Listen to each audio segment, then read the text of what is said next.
आगे बढ़ते हैं। पिछले 5 दिनों से संघ के तमाम दिग्गज रायपुर में डटे रहे। राजधानी रायपुर में ही 3 दिनों तक संघ की समन्वय बैठक चली, जिसमें संघ प्रमुख मोहन भागवत ही नहीं बल्कि बीजेपी के राष्ट्रीय अध्यक्ष जेपी नड्डा भी शामिल हुए। अब सीएम भूपेश बघेल ने इस बैठक को लेकर सवाल किया है कि आखिर किस बात का समन्वय चल रहा है। क्या संघ और बीजेपी के बीच आई गहरी खाई को पाटने की कोशिश यहां पर की जा रही है?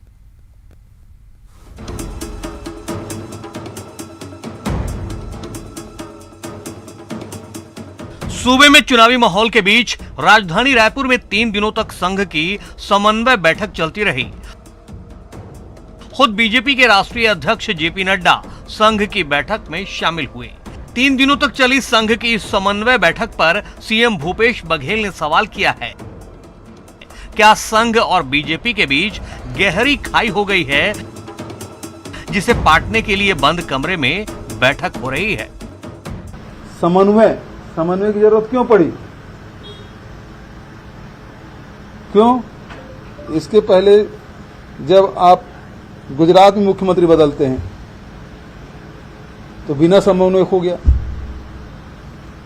कर्नाटक के मुख्यमंत्री बदलते हैं तो बिना समन्वय हो गया, गडकरी हटाते हैं तो बिना समन्वय हो गया। इसका मतलब यह है कि बीजेपी और आरएसएस के बीच में एक लंबी दरार पड़ गई है, एक लंबी खाई है,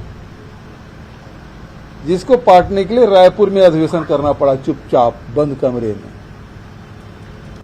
सीएम भूपेश बघेल का इसके पीछे तर्क यह है कि छत्तीसगढ़ में पूरी कार्यकारिणी बदल दी गई है, 15 राज्यों में भी संगठन में बदलाव हुआ है, लेकिन सब कुछ संघ की सलाह के बगैर हुआ है।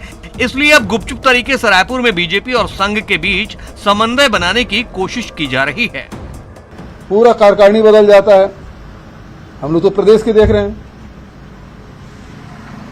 कितने राज्य के, एक दर्जन राज्य के 15 राज्य, कितना है 15 राज्य के प्रभारी बदल जाते हैं। आरएसएस पूछ ही नहीं रहे हैं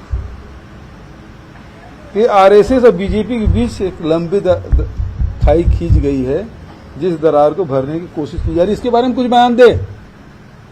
आखिर एक हफ्ते तक क्या मंथन कर रहे हैं, 3 दिन तक क्या मंथन हुआ?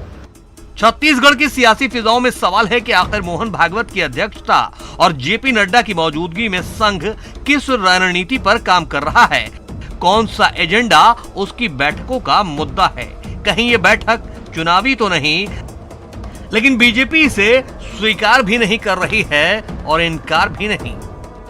मैंने कहा कि संघ की नियमित बैठक है ये, और बैठक में हर तरह के विषयों पर चर्चा होती है और संघ के ये कार्य पद्धति का हिस्सा है कि बिना जाने, बिना समझे, बिना सुने, ठीक है, किसी प्रकार से बयानबाजी अनावश्यक नहीं करना चाहिए।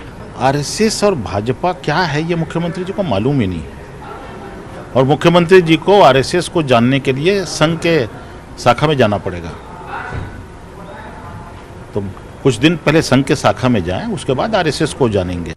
इधर सर कार्यवाहक डॉक्टर मनमोहन वैद्य का कहना है कि 36 संगठनों के अनुभवों को लेकर बैठक में चर्चा हुई है, लेकिन किसी प्रकार का कोई निर्णय इस बैठक में नहीं हुआ। सभी संगठनों ने अपने कार्यों का विस्तार से उल्लेख किया, लेकिन अंदर खाने बैठक में क्या हुआ ये सिर्फ संघ ही जानता है। क्योंकि 5 दिनों के मंथन और 3 दिनों के समन्वय के बाद कांग्रेस का सवाल तो वाजिब है कि बैठक में मुलाकात हुई, बताओ भी क्या बात हुई। Bureau report, news 18 Madhya Pradesh, Chhattisgarh.